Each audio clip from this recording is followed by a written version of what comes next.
7, 8 minutos en el territorio continental ecuatoriano, buscando la verdad y abogando por la unidad nacional en pro de la paz y la seguridad en el Ecuador.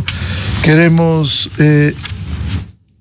recibir en la revista de Epidemocracia al doctor Germán Rodas, coordinador de la Comisión Nacional Anticorrupción, para hablar de lo que ha sido su tarea durante los últimos años en la Comisión Anticorrupción, que incluso les valiera a los respetables miembros de la comisión un juicio. Recordemos que el contralor corrupto hoy en la cárcel de Miami tuvo el atrevimiento, la audacia de enjuiciar a los miembros de la Comisión Nacional Anticorrupción. 4 de ellos han fallecido ya penosamente, respetables hombres, como son los que continúan en la comisión. Quiero partir de un hecho. El portal Primicias publica un artículo que titula Carlos Porridge, Jorge Glass, Rafael Correa aparecen en la lista de corruptos que le deben 154 millones al Ecuador.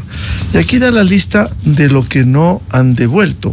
Por ejemplo, Carlos Porridge, 40.4 millones luego del juicio por concusión que recibiera 6 años de sentencia. Él fugó y se fue a Miami a disfrutar de lo robado, pero lo encontraron por lavado de activos. Y así una larga lista, dice Carlos Pareja Llanuselli, Carlos Porridge, Jorge Glass y otros, Rafael Correa y otros, Fernando Moreno, Carlos Pareja Llanuselli, María Sola Arrea, que trabajó en el Seguro Social Ecuatoriano, Fernando Mantilla, Alexei Mosquera, el ministro que admitió que Odebrecht le dio $1 millón, y después el presidente de entonces dijo, ese es un negocio entre privados. Pedro Delgado, el cuñado del expresidente prófugo, Alex Bravo, expresidente de Petroecuador en ese gobierno, Raúl Carrión, ministro del Deporte en ese gobierno, Norma Vallejo y también Raúl Carrión en otros. ¿Cómo entender esto? En unos casos se ha llegado a la sentencia, en unos casos como Glass está en la cárcel, pero otros o prófugos de la justicia o no han devuelto nada. ¿Cómo entender esto en el funcionamiento de la justicia? Doctor Germán Rodas, muy buen día. Miguel, un saludo cordial a usted, buenos días, lo propio a la audiencia. Usted hacía una introducción respecto de la persecución a la Comisión Nacional Anticorrupción por parte de Porridge, y así es, afectó la honra, intentó afectar la honra de la comisión, y la sentencia no demostró sino que teníamos la razón. Con un detalle adicional que me permito comentarlo, ya no son 4 los compañeros que no nos acompañan, son 5 con Fernando Muñoz. Falleció hace poco Francisco Muñoz, exactamente hace un mes, pero en homenaje a su lucha, en homenaje a los colectivos sociales que integraron esta comisión y en homenaje a la búsqueda de la ética en este país, también seguimos en la tarea que hemos asumido con convicción ética, con una responsabilidad de vida, sin que le cueste a nadie un centavo, digo al Estado, ni a la sociedad civil, ni a fundaciones, ni a sectores particulares. Por eso es que a veces vamos a un ritmo no tan adecuado como quisiéramos, precisamente porque tenemos que sacar fuerzas de flaqueza, porque estamos siempre recibiendo juicios, o porque tenemos que también buscar mecanismos que nos permitan avanzar en la tarea nuestra.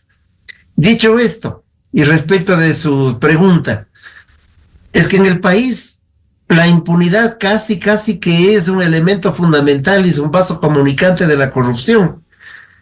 De tal manera que estos ciudadanos a quienes ustedes nombró, entre otros, Porridge, de los exmandatarios Correa y Glass, etcétera, jamás han devuelto un centavo a la comunidad ecuatoriana, al Estado ecuatoriano, porque en ese propio reportaje pues se señala que los bienes que tienen estas personas son tan ínfimos que casi no habría que pedirles ni que quitarles, porque claro, los sectores delincuenciales actúan así, es decir, obtienen ventajas económicas, asaltan a alguien, asaltan al Estado, etcétera, pero no es que van a su patrimonio, sino que hay un lavado a través de terceros o de cuartos, lo que les permite evidentemente esconder fortunas.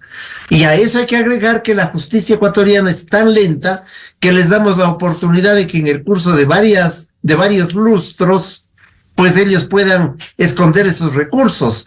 De tal manera que hay una serie de factores que contribuyen para llegar a un punto en el que podemos decir lo que han asaltado, lo que ha sido demostrado que no les corresponde, etcétera, no puede ser obtenido por parte de las autoridades porque el dinero no asoma ni los bienes aparecen. Este es un hecho lamentable que tenemos que comentarlo con absoluta certeza y que demuestra, insisto una vez más, también la lentitud, la laxitud de nuestras normas y evidentemente el manejo político a veces de algunos temas que alargan casos.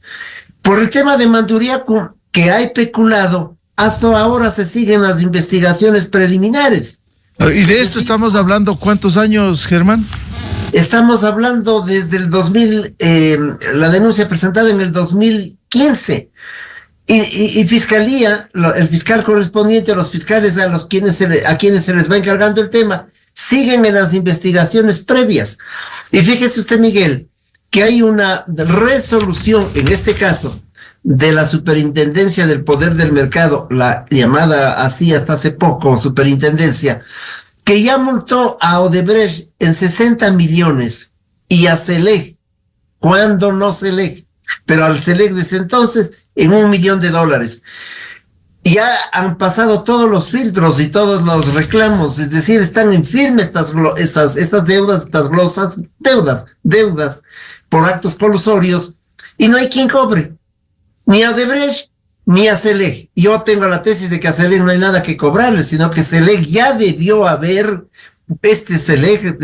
puesto los juicios de repetición para que los causantes del acto colusorio de hace tantos años atrás respondan frente a una multa de $1 millón en un momento en que los recursos de los ecuatorianos no pueden ser utilizados para los pagos de la conducta inadecuada e irregular como el tema de Selec. Pero también nadie se preocupa por obtener los 60 millones de esta multa puesta hace 2 años atrás respecto de Odebrecht. Y Odebrecht sigue en el país, y Odebrecht sigue haciendo cosas, y Odebrecht sigue en el metro de Quito, porque nadie liquida las cuentas con Odebrecht y con Acciona. De tal manera que a veces nos quedamos en el mediatismo, se hace lo que se puede, se denuncia hasta donde se puede, pero las autoridades competentes tampoco actúan. De tal manera que la impunidad es un elemento fundamental para que comentemos esta mañana un tema que es lamentable. Doctor Rodas, de las tareas que ha cumplido la justicia en unos casos para sentenciar y condenar, y en otros, adicionalmente, la recuperación de los dineros. En este reportaje de Primicia se daba cuenta que de alrededor de 154 millones se ha logrado recuperar alrededor de 10 millones de dólares. Entre ellos el caso Sobornos, en donde fueron sentenciados 20 personajes, incluido malos empresarios, algunos de los cuales devolvieron lo que les correspondía, alrededor de 740,000 dólares, lo que ha sumado esto. Pero, por ejemplo, Carlos Poli debe devolver 40.4 millones de dólares. Y él no lo ha hecho. El pobrecito corrupto aquí declaró me parece, por allí están los documentos, bienes patrimoniales por 177,000 dólares. Cuando fue a lavar y presentó una fianza descaradamente ante la justicia americana por 14 millones de dólares. Aquí no tenía absolutamente casi nada, pero allá sí fue a lavar activos. ¿Cómo recuperar eso? Yo pienso que es el momento ahora para que las autoridades actuales también actúen de manera rápida frente a un tema de esta naturaleza. Primero, es indispensable, hay 2 niveles, es indispensable que ojalá se pueda obtener, sabemos que es un asunto privativo de la justicia norteamericana, pero ojalá se pueda obtener información respecto de los temas vinculados al proceso judicial, porque allí debe haber una información de tal naturaleza, tan importante, que en el país puede además comprenderse entonces que la sanción a Poli no es una sanción todavía completa, en la medida en que la red que él montó aquí todavía sigue funcionando. Yo diría que sigue pululando, porque muchos de los funcionarios siguen todavía en algunas estructuras del poder público. Yo siempre he sostenido que detrás de determinados cargos que parecerían de carrera, digo, 10, 15, 20 cargos, no hablo de todos, sería una tontera, pero hay gente que está allí y que sabe cómo hay que favorecer el acto colusorio, de tal manera que hay que obtener la información de esa red de manera adecuada y pertinente. Debe ser tal la red, debe ser tal la información, que Estados Unidos tomó las medidas que tomó la semana pasada respecto de los dos exmandatarios para que no puedan entrar a su territorio.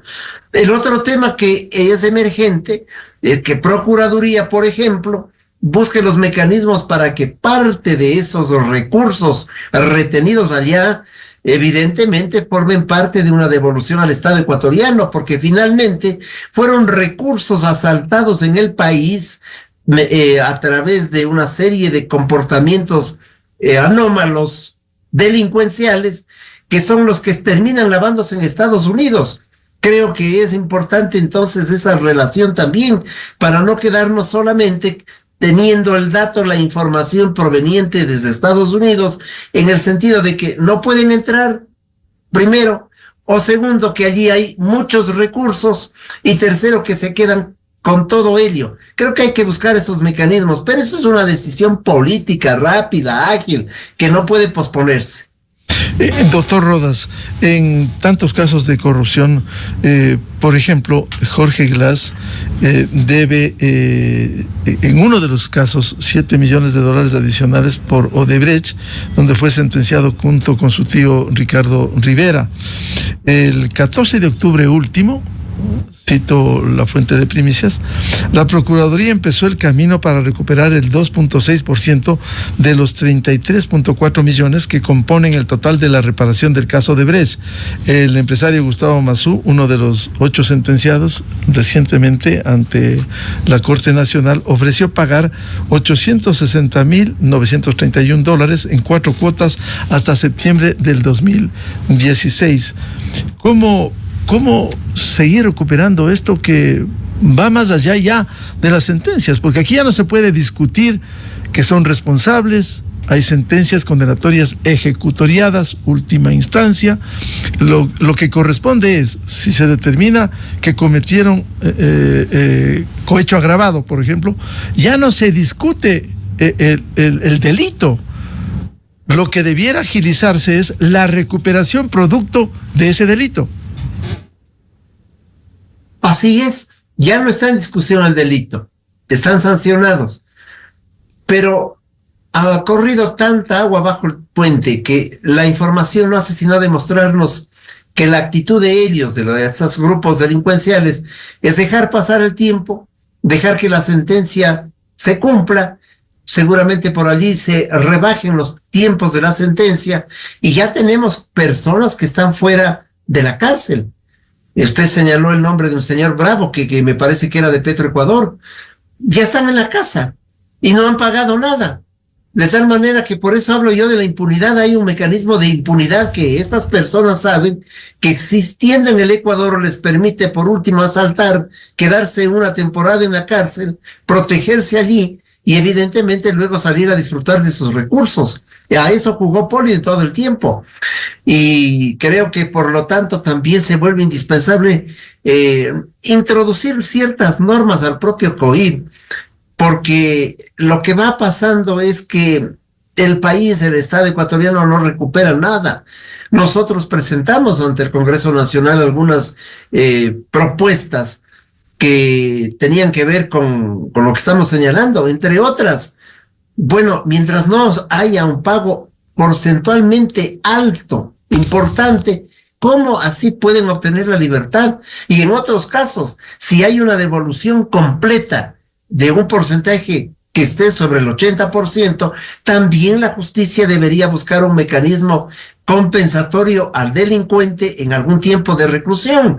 Es decir, tener opciones para que esta gente que es encontrada en el ilícito finalmente sea la que entregue los recursos o se encuentren los mecanismos de dónde está el dinero.